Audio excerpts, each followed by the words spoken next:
com o videozinho aqui do Cogumelando Videogame, é isso? Cogumelando Videogame. Canal do Cogumelando. Essa é a magia dos emuladores. Um videozinho de 12 minutinhos. Só pra gente entender aqui, falar um pouquinho da nossa pauta de games. A gente entender um pouco do que foi qual é a magia dos emuladores. Cara, às vezes a experiência muda completamente quando você emula um jogo. Esse vídeo é disso, porque tem jogo. Ó, jogão já, quando hein? você vai lá emular, Jogão. A experiência é muito próxima do original. Jogão, hein, aquilo ali. Esse é o primeiro Gran Turismo. É maravilhoso esse jogo, velho. Esse jogo é do Play 1, bom demais. Porque tem jogo que quando você vai lá emular, a experiência é muito próxima do original, cara. Às vezes um purista vai dizer que não é, que tinha que ser na TV de tubo e tal. É verdade, fez um jogo. Que quando você vai lá emular, a experiência... Cara, às vezes a experiência muda completamente quando você emula um jogo. Esse vídeo é disso, porque tem jogo que quando você vai lá emular, a experiência é muito próxima do original, cara. Às vezes um purista vai dizer que não é, que tinha que ser na TV de tubo e tal. É verdade, mas a experiência é muito próxima. Mano, vou te falar uma parada. Por muito tempo eu joguei videogames em emuladores e até hoje eu jogo em alguns emuladores. Eu tenho videogames, né, de verdade, né? Eu tenho um Super Nintendo, tenho um 64, né? Tenho alguns videogames mais antigos.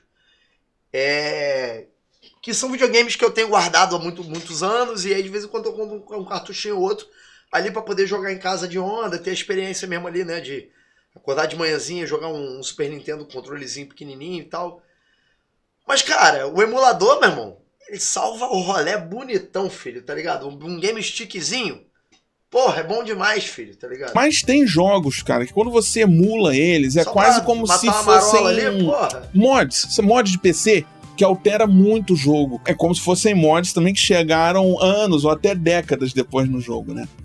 E isso, às vezes, pra quem tá jogando um determinado jogo pela primeira vez, até distorce a visão do que é aquele jogo de fato, né? Tipo quem acha que um jogo é super fácil, todo mundo acha difícil, mas ele acha fácil porque usou save state. Aí alguém fala assim, mas Kogu, o jogo não foi feito pra ser jogado assim. Isso provavelmente algum purista diria. Só que a gente não tem mais tempo, né, pai?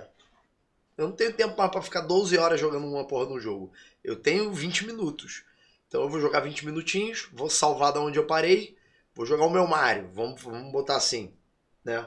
Vou jogar até onde eu parei. Mario não, porque Mario a gente consegue zerar rápido até. Mas, sei lá, vou jogar um Zelda, tá ligado? Num Game Stick, né? Eu vou jogar, porra, 20 minutinhos, 30 minutinhos ali do jogo ali que eu tenho. Vou querer, porra, continuar dali, lógico. Vou salvar o jogo. Ah, mas não tem mais save, não tem save point. Foda-se, tá ligado? Mas quem diz? Eu não tenho tempo. Isso. Assim, o jogo original, ele continua existindo, ele não deixa de existir. Mas você pode redescobrir ele jogando dessa forma. E esse vídeo vai falar justamente de jogos que são redescobertos quando você emula. Porque também ajuda a preservar.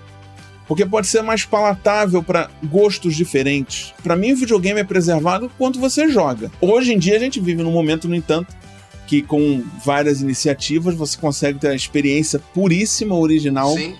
E o outro lado. Por isso que eu acho que a gente vive na era de ouro. E se você duvida, eu vou te falar do Dragon Quest VIII no 3DS. Conseguiram trazer para ele texturas HD, a música, conseguiram dar uma melhorada nela, porque a música no 3DS ela é inferior, conseguiram colocar a orquestrada. Cara, o Zelda, A Link Between Worlds, que mereceria muito ter um port. Eu vou te dizer que o Dragon Quest VIII era para estar nos novos consoles, PC e tudo. E esse Between Worlds também, cara, porque tem muita coisa da Nintendo que fica perdida nesses videogames diferentões ou portáteis dela, porque o DS e o 3DS são bem assim. Cara, você consegue botar os gráficos praticamente de um Switch. Switch 1, guardar as suas devidas proporções, mas fica quase isso, cara. É tão bom. Bonito mesmo, hein? É um jogo tão bom, sabe? Aliás, do DS, quase tudo em 3D já dá pra botar pra jogo, né? Veja a diferença, cara. Nossa, tem muita coisa no DS que é feinha no DS, tu consegue melhorar. E às vezes você vê até umas coisas que estavam internas no jogo. Tem um Harvest Moon lá, que a placa, ela só tem umas ranhuras, assim, né, quando você joga no DS. Só que quando você aumenta a resolução interna dela, você vê que tem coisa escrita, que você não deveria ver aquilo. São praticamente remakes que poderiam estar por aí. O Wii aproveitou muito disso. O Wii U também. O Wii U, inclusive, bem configurado, o emulador, ele coloca um jogo quase com os gráficos do Switch, cara. Tá lindo, e aí você pode jogar, por exemplo, o Yoshi Woolly World, que nunca teve uma versão pra ele. Cara, os jogos do Wii U, eles ficam muito mais bonitos. Mas o do Wii muda bastante, porque às vezes você tem que configurar o controle ou até um mouse pra fazer o emote. Tem por aí. Então, isso que é foda, né, de certos emuladores, tá ligado? Tem certos emuladores, mano, que não dá pra você... Um cara que tem um pouco menos de conhecimento disso, ele não consegue chegar num emulador desse, tá ligado? Porra, um emulador de 64, por exemplo, é um emulador muito difícil de usar. Um emulador muito complicado de colocar ele pra funcionar. Eu acredito que esses emuladores também do Wii U, tá ligado? Também não sejam emuladores também fáceis ali pra você configurar um controle com teclado ou em um outro joystick que não seja um joystick original do console, tá ligado? Metroid Prime 1 com mouse. Vai ficar uma parada meio adaptada, né? Mas dá pra jogar. Cara, pelo PC. Com mouse pelo PC. Foi uma experiência muito legal. Eu adoro FPS. Eu gostei muito mais, pasme, eu gostei muito mais do Metroid Prime desse jeito do que no raiz, porque eu não sou um fã do Wiimote. Não fica só na Nintendo, não. Cara, muita coisa se transforma quando você aumenta a resolução interna. Você redescobre o jogo. Alguns que me vêm na cabeça: Driver 2, Parasite Eve 1, caralho. O 2 também, Dino Crisis 2, Threads of Fate, Vagrant Story muda muita coisa. Cara, é um remake. O Saturn não teve a mesma sorte, no entanto. Por que o Saturn talvez não seja tão lembrado por quem é mais assim um jogador menos profundo nesse nicho de jogo velho? Cara, eu acho que a gente precisa de um grande emulador do Saturn que funciona bem, porque a emulação é complicada lá. Mas se a gente destrinchar isso, cara, vai ter tanto jogo bom. Isso Nossa, que é foda, mano. se traduzir os mais de 700 jogos que ficaram só no Japão, o Saturn terá a sua justiça feita no Ocidente. As pessoas vão jogar Panzer Dragoon, ou não, porque fica muito feio quando você aumenta a resolução interna. Não sei se dá pra corrigir isso, mas vão jogar jogo bom e traduzido. Tem muita coisa boa no Saturn, cara. Só que assim, vamos também fazer a justiça aqui, que um efeito oposto acontece no Nintendo 64. Muita gente tem uma visão do sistema muito mais feita pelo emulador Project 64 do que pelo sistema original. Então, quando a gente fala de gráfico, tem que ter uma parcimônia também. Não que isso importe, só que quando você for falar desse videogame numa perspectiva histórica, analítica, você tem que realmente recorrer ao purismo. Os puristas ficam felizes agora, mas é verdade. Essa é a verdade. Não. Mas que ressignifica, ressignifica. Não, mano, Mano, o 64 é um videogame que se você quiser jogar 64, tu tem que ter um videogame. Tá ligado? Ponto. Pra tentar jogar ali, se divertir um pouquinho, uma paradinha, outra ali, dá. Mas tu vai dar uma sofrida e tu vai logo meio que largar aquela porra ali, porque te dá muito mais trabalho pra conseguir entrar no jogo do que jogar, tá ligado? Mas você tendo um videogame e alguns cartuchinhos ali, porra, o 64 é um videogame maravilhoso. Você pode tranquilamente, por exemplo, jogar o Parasite Eve 1 raiz e daí um tempo jogar ele de novo como se fosse um remaster. Mesma coisa pros 3D do PlayStation 2, cara. Shaolin Monks em widescreen, não precisa falar mais nada. Def Jam, cobrindo toda a tela. Eu adoro jogar em widescreen, faz a diferença pra mim. E pode parecer que isso não é preservar, mas eu repito, muita gente nova só vai jogar esses jogos porque ele tem isso. Ou a gente fica naquela loucura geracional, falando que a geração Z é Y, que os milênios é aquilo, ou a gente integra. Porque tá todo mundo vivo. Te dá um jeito desses moleques jogar essa porra. Vai ser substituído. A gente tem... É isso aí. Melhorar o gráfico, dá um jeito. Mano, eu tenho jogado os remaster do Crash Bandicoot, e logo em seguida saiu o Crash 4, né? Mano, mó jogão, cara. Bom pra caralho, tá ligado? Muito bom mesmo, tá ligado? Foi ainda. Estamos todos vivos, convivendo na mesma realidade. Os mais velhos têm coisa para ensinar para os mais jovens, e os mais jovens têm coisa para ensinar para os mais velhos. Eu digo isso porque eu estou inserido em tudo que é público. Eu falo com gente de tudo que é idade. Só que não é só preservação para os jogadores atuais que têm exigências diferentes jogarem. É para a galera das antigas poder conhecer coisa que eles não poderiam fazer agora. Sim. Big Brother Brasil e No Limite. Tem jogos disso que você só vai conseguir fazer funcionar numa máquina virtual, porque não roda nos computadores atuais. Então, eu fiz live disso, inclusive, é uma das lives mais memoráveis da era antiga do Cogumelando, porque foi lá para 2014 que eu fiz essa live. 2014 para 2015. Ou foi final de 14 ou começo de 15. Como que eu fiz? Eu peguei uma máquina virtual, instalei o jogo dentro daquele Windows XP virtual, aí tinha a telinha desse... É um emulador de computador, tá ligado? Eu tô ligado que é Eu tenho, cara, um emulador de DOS, tá ligado? Que é só pra jogar Doom, Wolfenstein, essas paradas assim, tá ligado? Eu tenho isso num drive meu, tá ligado? E o Kurt, se eu não me engano, eu acho que o Kurt já me mostrou um site também, que é um emulador online, tá ligado? Virtual, tu entra num site, e aí lá dentro desse site é um site que... O site é um emulador de DOS. Aí você vai pesquisando jogos, só que você joga sem precisar baixar os jogos. Tá ligado? Esse emulador de Windows no meu PC, eu capturei a tela e joguei assim e zerei. Ganhei o Big Brother. Posso falar que eu ganhei o Big Brother e ganhei o No Limite. Então, é preservar. Eu falei ali do Metroid Prime, né, de jogar com mouse, e a gente tem iniciativas como GoldenEye, Perfect Dark. Uau! Mano, isso muda muito, cara, você jogar... Mano, esse aí eu tive essa experiência.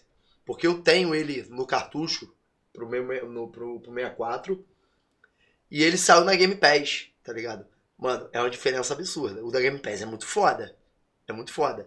Mas o do cartucho é maneiro, tá ligado? Jogar no cartucho um gráfico um pouco mais inferior. Mas é mó jogão. De mouse. Mas eu vou te falar uma parada que você vai ficar chocado. Eu vou jogar o GoldenEye e eu preferi no controle. Ele funciona muito bem no controle. E aquela versão que tem lá pro Xbox lá é sensacional. Ela foi cancelada.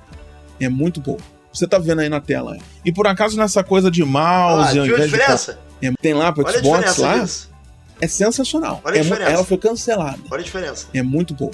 Você tá vendo aí na tela. E por acaso nessa coisa de mouse ao invés do controle e tal... Eu me descobri um apaixonado pela franquia Call of Duty, né, cara? Eu fiquei com Segunda Guerra na cabeça, então comecei a jogar, joguei o 1 de PC, a expansão do primeiro, joguei o 2, e aí vi que o terceiro jogo era pro PlayStation 3. O Call of Duty 3 não existe para PC, e descobri que lá no PlayStation 2 tem vários Call of Duty também que não são ports, eles são histórias originais. E aí, cara, eu comecei do PC, não tem como jogar agora no controle, né? Então eu, através da emulação, configurei o mouse e o teclado para jogar no PlayStation 2 e no PlayStation 3. E aí rodou, que era uma maravilha, cara. Além das texturas melhoradas, a resolução muito aumentada, ao preço de algum bug aqui e ali, dependendo do jogo, tá rodando muito bem. E um PC tranquilo também, né? Claro, se você tiver... imagino que essa porra deve ser igual fita VHS, né, mano? Tá ligado? Quanto mais tu grava, mais bugada ela vai ficar, né, mano? É um PC muito bom, da série de placa de vídeo 40 pra cima, vai rodar muito legal já. Mas roda também numa 20 alguma coisa, numa 30 alguma coisa, muito bem também. Fiz questão de testar, de usar. E, cara, ficou muito mais gostoso de jogar. Eu vou colocar a configuração aí na tela pra você ver certinho aí, pra você fazer também. Porque tá funcionando... Esse é um emulador muito bom, mas é um emulador também meio complicado de você conseguir configurar ele. Fluido, cara. Tá dando... Pra você configurar ele, você tem que fazer isso. Pegar um tutorialzinho, assistir, ter calma, paciência. Pra zerar o jogo, indo do começo ao fim. Tendo exatamente... Na maioria dos jogos, tá? Não todos os jogos, mas... Nos que não tá 100% igual jogar no PC, tá muito próximo.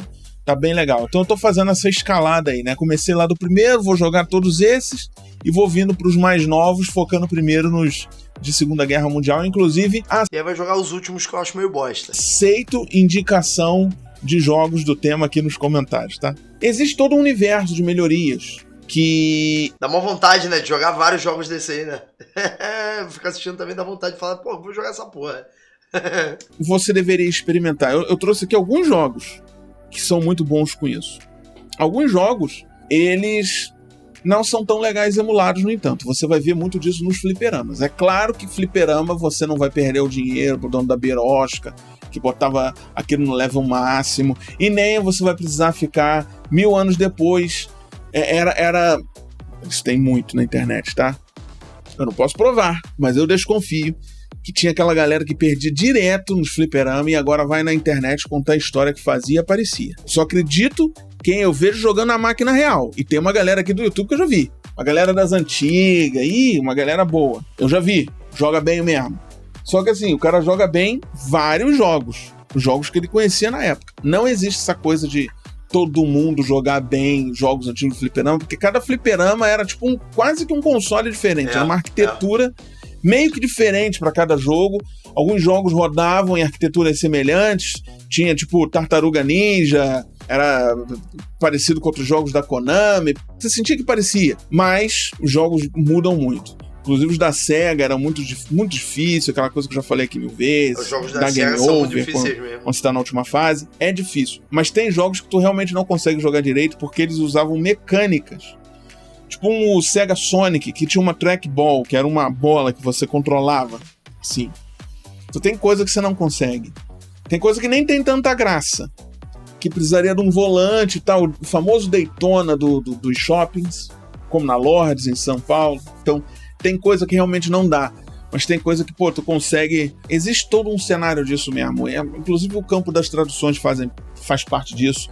O campo de aperfeiçoamento de bugs da época, que são corrigidos desses jogos. Famoso, então, jogos que perderam o slowdown no Super Nintendo. Tem todo um cenário... Mano, ele falou ali do Daytona, tá ligado? Esses jogos de shopping, né? Que são jogos clássicos de máquinas. Cara, vocês já pararam pra pensar que com essa parada da mídia física acabando, tá ligado? A mídia física acabando, o conceito de videogame mudando hoje, né? A gente indo pra nuvem, né? O videogame se tornando uma parada cada vez mais individual, né? As casas de fliperama estão acabando, tá ligado? Hoje não tem mais... Pô, eu fui no shopping esses dias e aí entrei dentro da Hot Zone. Entrei com meu filho, assim, eu gosto de dar um passeio com ele, assim, só entrar dentro da Hot Zone, só pra ele ver as luzes, ver as paradas e tal, né? Ele tá começando a entender, né? Começando a gostar do que é videogame e tal. Mas já parar pra pensar que alguns desses jogos, eles simplesmente, quando as máquinas pararem ou se tornarem algo tão caro, que fique fiquem inacessíveis, né? E as lojas de fliperama acabarem, mano, muitos desses jogos vão morrer, mano, tá ligado? Vão acabar. Por isso que eu defendo a emulação, tá ligado? Esse é o principal motivo de eu defender a galera, que corre atrás, tá ligado? Pra conseguir criar um emulador, botar um emulador no ar, tá ligado? Conseguir manter a emulação ativa. Porque, cara, esses jogos vão morrer, cara. E aí, pô, mano, isso é acervo, cara. Isso é história, mano, tá ligado? Isso é história, mano. É a mesma coisa que você pegar um monte de livros que são cópias originais, só tem aquelas cópias ali e tacar numa fogueira, tá ligado? Qual é, irmão? Tá ligado? Isso é documento, mano, tá ligado? O videogame hoje, ele é documento. E assim como um filme, assim como um livro, tá entendendo? Assim como uma música, entendeu? Isso tudo é um documento, tá documentando uma época, documentando um período ou algo, né? Aquela época onde ele foi feito, né? E você tirar transformações. E aí com isso vai acabar. Com isso vai acabar, cara. Vai acabar, a gente vai ser... Tem muitos jogos, cara, que daqui a, sei lá, 50 anos, a gente já não vai ver mais esses jogos, tá ligado? Esses jogos vão deixar de existir, entendeu? Como já estão deixando de existir alguns jogos mais novos, né? Que estavam só na nuvem e simplesmente esse jogo saiu da nuvem e ninguém tem mais. Não existe uma cópia física desse jogo. De jogos que no Japão eram mais tranquilos e vieram pra cá de uma maneira maldita só pra roubar o teu dinheiro em aluguel. A gente precisa se abrir essas coisas. E esse vídeo ele tem um único propósito. Pega os jogos que você gostava no passado e rejoga eles. Eu tive um emulador desse aí, o de Game Boy mesmo. Eu peguei num disquete. Eu peguei no disquete também. Talvez com uma mudancinha. Tem aquelas ROM hack de Pokémon. Tem o emulador que faz isso no PlayStation 1 que eu te falei, é o DuckStation, por exemplo. Ele dá um up no gráfico. Isso aí, mano, é Chrono Cross, mano. O Chrono Trigger. Acho que é Chrono Cross. Isso é mó jogão. Isso. São 2 jogos diferentes. Você, se tem uma lista de jogos zerados, pode até catalogar de formas diferentes. Não tem problema. Um com gráfico melhorado, o outro com gráfico original. Muda muito. Muito obrigado pela companhia. Tamo junto e até a próxima. Cogumelando. Cara, às vezes... Cara, é muito bom o vídeo, hein? Às vezes a experiência muda. Muito bom o vídeo do Cogumelando, hein? Muito bom. Muito bom o vídeo mesmo, hein? Muito bom. Muito bom. Mano, videogame é isso, cara. É o que eu tava falando aqui, cara. O emulador, ele nada mais é do que um acervo hoje, cara. Tá ligado? Ele é uma biblioteca, entendeu? Então, tipo, pô, cara, como é que você vai acabar com isso? Porra, eu vejo às vezes aí, cara, a Nintendo, mano, travando umas guerras com a galera que, pô, são meio que inúteis, tá ligado? Essas guerras. Porque aí a Nintendo entra numa batalha campal com o consumidor pra não deixar o cara emular, tá ligado? Os jogos antigos que não lançam mais. Esses jogos não são mais lançamentos, eles nem estão mais à venda, entendeu? Aí ela proíbe o cara de emular esses jogos, mas também não faz nada pra relançar esses jogos ou lançar esse jogo numa versão remaster. Tá entendendo, mano? Caralho, é um negócio que não entra na minha cabeça, cara. Não entra na minha cabeça isso, entendeu? Eu acho que, pô, o emulador é algo importantíssimo. Importantíssimo pra preservar a história do videogame.